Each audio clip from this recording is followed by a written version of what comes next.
Welcome to Discover Ramona, where we showcase the people, places, and businesses that make Ramona the best place to live.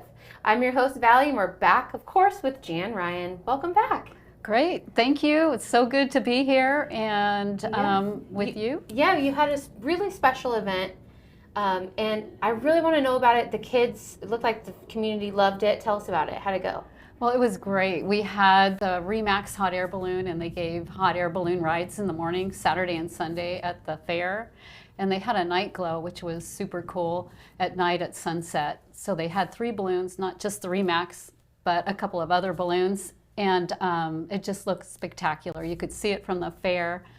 And so many people had great rides that were looking forward to All it. ages got to go up in the balloons? All ages, even babies. I had parents bring kids that were a little afraid of heights, so they were able to go up there and enjoy it. So it went really well. That is a special treat, because in San Diego, it's not often you get to do that. It's pretty expensive, right? For if somebody wanted to just do it on their own. So, you know, you guys offer this kind of free as charge? Yeah, it was at no cost. It was our thank you to the community for being so supportive over the years. So we were so happy to do it. All the agents in the office came and helped, and we got to take the balloon up, help put it down, and actually crew the balloon. And you guys funded that whole process so that the community can enjoy it for free? Actually, the Remax Corporate picked it up. Oh, wow. Yeah, cool, so cool. It's our contributions to corporate, but they pick it up. But it's important that they realize how important it is to get out and be active in your community. Oh, they do, and they give us so much support. Yeah, and there's nothing more valuable than a face-to-face meet and greet kind of relationship. You can do so many things over the internet and via text and by phone, but there's nothing like face-to-face, in-person contact. You know, that's so true. And so much of our business now is automated emails, automated text messages, but there is nothing like one-on-one and seeing everybody and getting the conversations going, and there's nothing like that. I love that you're taking the initiative too to do it. Like, it started with you made the contact and made it happen. I know that you do like to do community events and be out there interacting with people in Ramona. So do you guys have anything else coming up that we should know about? Well, the Ramona Rodeo is coming up, and that's going to be August 24th through the 26th. That's a big event. This will be their 42nd Ramona Rodeo, which is pretty exciting. Yeah. And down the line, there's the Christmas tree lighting, which is a huge community event where they shut down Main Street. So we're hoping to maybe bring the Remax balloon back then. Oh, that would be so fun. I'd love to see. Hopefully I can go this time. And you reminded me, we're getting into the fall and the holidays are fast approaching. So I'm sure there'll be a lot of events that people can see you at, right? Yeah, absolutely. All right. Well, thanks, Jan. And nobody really knows the community of Ramona better than you. And so today you brought in a special guest, right? I did, and I'm excited to bring in Vito Tutino from the Barn Restaurant in Ramona, and he's going to be here today to share his business. Awesome.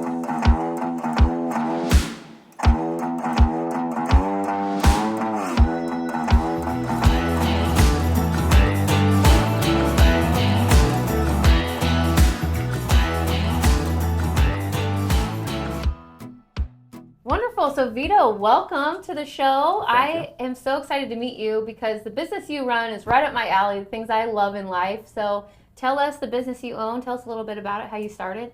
Well, we've been in the restaurant business for a number of years, almost 40 actually. But the Ramona business was something that we were kind of like enticed to get into. I'm also in the construction industry as well. So one of my framers who lives in Ramona, and I love him. He's like a little brother to me. He would always ask me, "Why don't you open a restaurant in Ramona?" And I would say, you know, joking, I'd say, "What do you have? 10 people in Ramona?" And he'd say, "No, we got like 45,000." I was like, "Oh." So when a lease came up in PB at one of my other locations, I was pretty much ready to retire. To be honest with you, I was done. My wife had enough already at this point in time too.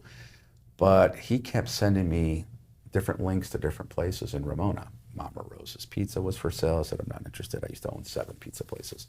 And then he kept sending other things. And finally, he sent me a picture of this Sizzler property that was sitting there. And I'll be honest with you, it wasn't the building that got my attention. It was this parking lot. I kept looking at this parking lot, and I kept saying, wow, look at this parking lot. Yeah. I mean, coming from PB, we had no parking. So I'm looking at the parking lot, and I thought, you know what?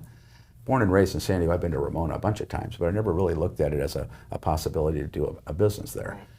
So when I went up there, I was shocked. I was completely shocked. For one, I felt like I left California. I felt like, where am I?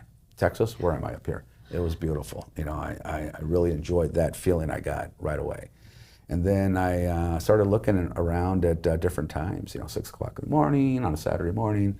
I come back at noon, come back at 4, come back at 6. You know, I was doing all these different things. And I was completely impressed with the amount of traffic that there's there. You go to the ball fields over there, and this was around, well, we signed the lease in April, so I was already checking this out in March. And baseball already gotten underway. And the fields were packed, 1,000 cars out there. Baseball going on from ages of 8 years old or younger all the way to, you know, 18-year-olds. Some ladies dressed in square dancing costumes coming off the stage over here. And I'm like, wow, this is great. So I told Fernando, who's my partner, who just was trying to get me to open a restaurant there. I said, if you want me to open a restaurant here, you're going to be my partner. Mm-hmm. Oh, what? Yeah. And so he is. Mm-hmm. And that's how we got started. And the name of the business is? The Barn. The Barn. The Barn Dining and Dancing. The Barn Dining and Dancing. That sounds like a blast. And I get it, because San Diego, you think tourism, that's where you're going to make most of your money. Go to the tourism towns like Pacific Beach, where you were in before, and open a restaurant, bar, whatever it may be there, because you'll get more traffic. But the special thing about places like Ramona is that that's their hometown. And they're so loyal to the businesses that are in that hometown. A lot of people want to have all that access to that dining, dancing, the fun times with their family, without leaving Ramona. They want to stay. Well, there's a reason for that. We weren't going to do dancing. I had 2 restaurants getting ready to get designed and put in there. In fact, I drew the plans for them. So there was going to be a diner in what used to be the lounge or the banquet room of the Sizzler. And that would operate from 6 a.m. to 3 p.m. And then on the opposite side, in the larger part of the dining room, was going to be XYZ whatever with a bar in it. And we were going that direction. But as soon as we put a roll-off container outside and started gutting out the old Sizzler, the people from the town would come by and say, "You doing dancing?" And we're like, "No." "You doing dancing?" "No." "Dancing?" "No." 3,000 times dancing. And I'm like, these guys want dancing. Give them dancing. Not one time did anybody ever ask me, what kind of food are you going to serve here? Right. In fact, I went to the post office to change the mailing address to make sure our mail would arrive at our location now. And the lady behind the counter at the post office said, what kind of food are you serving? And I'm like, oh, thank you. And I was stunned. I didn't know how to answer her. I was like, I was expecting her to say, you're doing dancing. And so the chamber came in, Joe Stupar, and it was kind of like, hi, I'm Joe. Are you Vito? Yeah. Shook hands. Are you doing dancing? And I'm like, no. And then came in the lieutenant on the sheriff's department. And he said, oh, I like what you did in here. He's looking around and he said, you gonna do dancing? And I said, no. And he said, why not? I said, why should I? And this is what he said. He pointed up to Julian, San Isabel, Ramona, Lakeside. He goes, everyone's going over to the old Highway 80 to the Renegade to dance. Mm-hmm. I said, okay, that's good. Mm-hmm. And he said, yeah, then they're driving home. Well, I've got to say, first time I walked into the barn, I was blown away by the decor. You walk in there and you say, I've got to dance. Mm-hmm. So it is spectacular. We redrew, I scrapped it all. Once he said that, and it's funny because over the years, we have to beg law enforcement to allow us for entertainment permits. Mm-hmm. But here, law enforcement is insisting that we do it. Mm-hmm. And it was basically for safety. Mm-hmm. And that's really what it is. Yeah. And it's, if they can stay local without having to drive down that hill and come back up, sober, mm-hmm. Could be a difficult drive. Not sober, it could be a very difficult drive.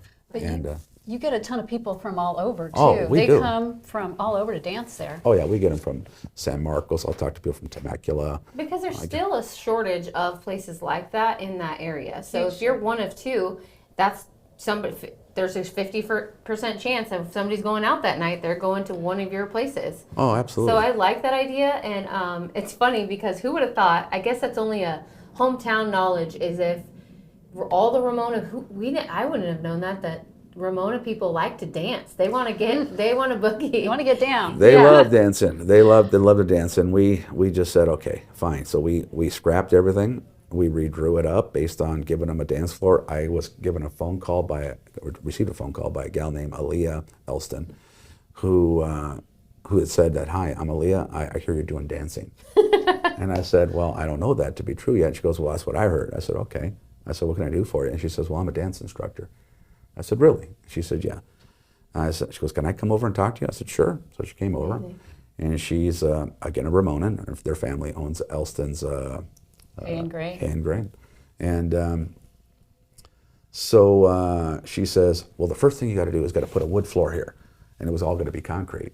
And I said, "A wood floor? Why?" She says, "Well, because the dancers aren't going to dance on concrete. They're going to have to have wood floor." So I put in I literally myself put in that wood floor, 2,600 square feet of it, on my knees. But anyway, so I did it, and she's like, "Oh, it's great," and then she started with her page, and before you knew it, we were dancing in there. I'll be honest with you, I'll probably get in trouble for this. We were dancing there before we weren't opened. Yeah, just a few of you, right? Like people showing up ready to. She had her entourage of people that would come, and they would just dance, and it was just, "Can we use your place?" "Sure, go ahead." I love that you conformed your business to what the people wanted, and two things came to mind. One is it sounded like the Ramona. You're an outsider, right? From Ramona. Ramona is a small town, and so these people really accepted you and welcomed you into their community. Well, I am the outsider, but Fernando is not. He's an insider. In fact, Fernando goes back to where his grandfather were slaughtering turkeys. There was no asphalt on Main Street. There was none of that stuff. So they go back that many generations in Ramona. In fact, a few of them were there last night, all talking about it because they've all moved away in some places. But that's how long they've been there. So we really should be thanking him for his persistence Fernando. on poking you to get you to come out there and build something. He was the one. Does he have a VIP section with his giant purple chair that he gets? Fernando is how do I explain Fernando? Fernando is for one, he's a very polite, respectful individual. That's what attracted us together. I mean, in terms of doing, work over the years in construction together. But he's also not the kind of guy that's looking for any kind of fame. He likes to just remain in his own world, and that's that. He's happy there. But we constantly discuss things daily, so we're always on the phone. And when I have a partner, I have more conversation with that partner than I do my own wife in most instances, and I'm with her 24/7. She can attest to that. Yep. So we're working together constantly. But he knows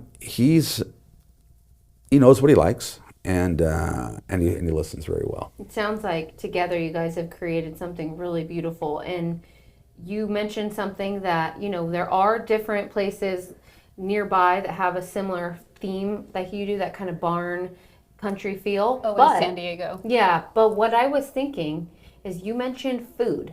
Yes. You said people weren't asking about the menu, but I saw the menu. So tell us about it. Because that's been a kind of a secret almost. It wasn't not intended to be a secret, but because dancing was so popular that people looked at us as a dance venue, a live music venue. But realistically, we're first and foremost a restaurant, and the food is amazing there, I have to admit. My favorite is the filet. We come in every Thursday and get the filet, and the barn salad is amazing too. Vito's own recipe for the dressing. Yes. That's right. That was a dressing I brought in from another restaurant I created years ago. Is the restaurant open? What are the hours the restaurant's open? The restaurant's open from 4 p.m. to 9 p.m. Monday through Wednesday and Sunday. Okay. Thursday we're open from 4 to 11, and Friday we're open from 4 p.m. to 2 a.m. So both Friday and Saturday. Good dinner. Oh yeah, and have some entertainment at the same time. Business has been phenomenal. I thank Ramona for their support. It's been great. We try to constantly, we're listening constantly, and we're trying to give them what they want. Ever since the dancing thing, we listened and we stopped what we had plans to do and said, this is what they want. Okay, so let's do it for them. Is it a family-friendly place where you can bring your kids to? Absolutely. And when the pandemic hit, and they were finally allowed to operate, entertainment was still not allowed inside. So the alcohol and beverage control came up and said, look, you do it outside. And so we did it outside, and it was like better advertising for you because everybody can see it. Well, I'll tell you what, they enjoyed it. They really had a good time. I was watching them, little kids, out there dancing, And deputies would come by who I knew on the force, and they'd say, "How's it going over there?" I said, "Well, we got a couple of 3-year-olds that might be a little bit of a problem." We'd joke, and they'd sit around and laugh, but they were having a blast, and there would be 300-400 people out there just dancing away and having a good time. And I liked it. I didn't care. There was never a charge for any of this stuff. In fact, I rarely charge for anything. If you come in and we have a band, it's free. The only time we do is if we bring in a band that's a special band. We have coming up, we have Twisted Gypsy, which is a Fleetwood Mac tribute band. We've had Van Halen there, which was a Van Halen tribute band. We've had Billy Nation, which is the Billy Joel tribute band.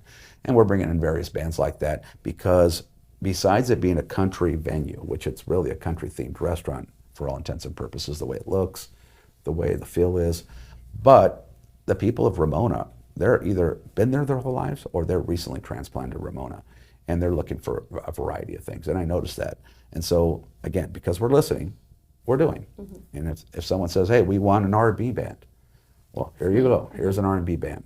The Hispanic crowd came up and said, "Hey, what are you doing for us?" I said, "What would you like me to do?" "Well, we'd like to have some of our music there." Okay, so we dedicated the first Saturday of every month to be a fiesta night. And we bring in Latino bands, and let me tell you, there's a very large Latino population in Ramona, and they have a good time. And so I'm happy. It's easier to be a businessman and give people what they want than try to force them what I think they should have. Well, it seems like you're super, your attention to the community is really focused, micro focused. So what's your vision in the future for, just engaging with that community beyond them telling you what you want to do? Are you actively seeking events that you can be a part of in the community too? We have actually recently. We were recently contacted by the Ramona Rodeo people, and normally every year since I've been up here, and I've been up here since 2019, when the rodeo would go on, there's always an after party at the rodeo grounds. And they'll have live music, they'll bring in different bands, and people are dancing and having a good time. But for some reason this year, they decided they didn't want to do that. And they contacted me and said, "Hey, you guys always do the after party for the rodeo, don't you?" And I said, "No, we have never done an after party. We've always been open, people come." "Well, this year we want you to do the after party for the rodeo." So that's great for our business, but it's kind of, there's a lot of concern because there's a lot of people. So in order to do that, we have to stop dinner at 9 p.m. that night, pull all tables and chairs into the main dining room to accommodate that many people that are coming over. And all the dancing that's going to be going on. That's right. We have 2 great bands, probably the 2 best bands, or close to the 2 of the best bands in the whole country scene in San Diego, which is Barbed Wire and Patrick Howard Trampus. So they're both performing Friday and Saturday night. So. I think one thing about you, Vito, I didn't realize, but you have so much experience in the restaurant business, managing and running restaurants, which translates into a great menu. And I know Margie, your wife, does too, grew up in the restaurant business. We did, we both did. And funny enough, I tried to stay out of the restaurant business, that and construction. I'm actually an engineer out of the defense industry. And back in 1990, we all lost our jobs and back to the restaurant and construction. So here I am. This is what I do. Fed into what you're doing now too. It did. We've, in our families, we're Sicilian, both my wife and I. And so it's always a lot of food. We cook constantly. The men, the women, we'll sit there in August and we're making our tomato sauce to last for the whole year. So we have tomatoes all over the place, and my mother would be sitting there with big little stew pots, and they're stewing tomatoes, and my dad's with the machine pressing them all out, and we're making sauce, and we'd store it for the whole year. So you're using tomato sauce for anything and everything. Do you feel like your culture has impacted the menu that you have? It has. I tried not to make it an Italian restaurant, but yet it's more of an Italo-Italian or Italo-Americana type of restaurant style of menu. It does have. It lends itself to some Italian food, which is pizzas, some pastas. We'll do osso buco, for example, which a lot of restaurants don't do much of, but it's a veal shank. It's called the volcano cut, so it's a large cut. It's got the bone marrow in it. It's slowly cooked for about 4 hours, and it's one of the most tender pieces of meat you're ever going to have. Salivating, I had to swallow what he was thinking of talking about. So that we do. I happen to like rack of lamb. It's one of my favorite cuts, and so we have that. So we do a roasted rack of lamb, which is to die for. In there. That's kind of rare. What else do you know about him that we should Well, I know my husband will call you, Vito, and say, "Can Margie make her meatballs?" Yes, we are She doing. makes We them are. amazing. See, I was on the fence about bringing these kinds of things in. I was like, do we bring meatballs back? I mean, this is the kind of stuff we used to serve in our pizza places. And I thought, but then all of a sudden, I've been noticing on different menus around different restaurants that meatballs made a comeback. So I told my wife, I said, man, we should make some meatballs. So she They're easy did, to eat. and we actually used Jan and her husband and family as guinea pigs and said, here, try these. Yeah, I'll take that job. No problem. Yeah, we got So- that covered. So they were there one night, and I said, yeah, I just brought out some meatballs, and they said, what's this? I said, some meatballs. Try them out, see what you think. And they said, oh my God, you got to put this They're on the menu. amazing. Wonderful. So we're constantly trying to revamp the menu. In fact, right now, we're real close to finally introducing this new menu change. And what it's done is it's because I'm looking at it from several ways. I'm looking at it from a customer's point of view more than my point of view. I'm looking at what are they going to want when they come here, and what are they willing to spend. You know, we have to be careful about putting in, you know, all these high-priced steak items and not have enough choices in something that's a little bit more price effective. So we created a menu now that's going to introduce, you know, a prime rib sandwich, for example. We have prime rib sliders. We have corned beef sliders. We have meatball sub. We have a Italian cold cut sandwich, a torpedo coming in, something that we used to serve years ago in other restaurants. We thought, let's introduce them here. That can give a lot more choices. It would be very cost effective for a family to come in there and eat now at this point in time compared to eating anywhere else in town. So that's what we're doing now. We've added some more pastas. Our staff, I have to admit, I love them. They are people that came with no experience, and we trained them, and they put up with us. I have a feeling though that it's a blessing to get trained by you guys with the experience you have and just your demeanor and just, you know, loving energy. I would be, if it were me, I would be honored to have one of my kids or, you know, sister or little sister work for you. I think that the business that you have going and all the things you're doing for the community are lovely, and I can't wait to see how this, you know, everything is transformative, so things change as, you know, the community changes and when people's wants change. So I love that you're open to listening to what, you know, the community wants as well. Come up and bring your dancing boots, and we'll see you up there. Yeah, I got them. I do. Okay. I have some good cowgirl boots, and All right. I'll come There up we there go. and boogie and see if you recognize me in some jeans. You know. Let's Sure, we'll plan keep an eye it. out. Yeah, let's do it. Well, we got to wrap this up, and I really appreciate you coming in and letting us know about this special business in. It's just now. I guess it's just a part of Ramona. You know, it's not just a business. It's like home. So I really appreciate you sharing that with us and some of our viewers going to take a look at it. I'd like to hear some feedback. I myself will be visiting. I'm just down the hill me of know. Lakeside, so Well, good. We get a lot of people from Lakeside. yeah. And it was super lovely meeting you. Thank you, Jan, for introducing us to him. You're welcome. Yeah, thank you. My pleasure. Thank you. Take care. Thank you so much. Thanks, Vito. Thank you. Thank you for watching Discover Ramona, and tune in next time to where we showcase the people, the places, and the businesses that make Ramona a great place to live.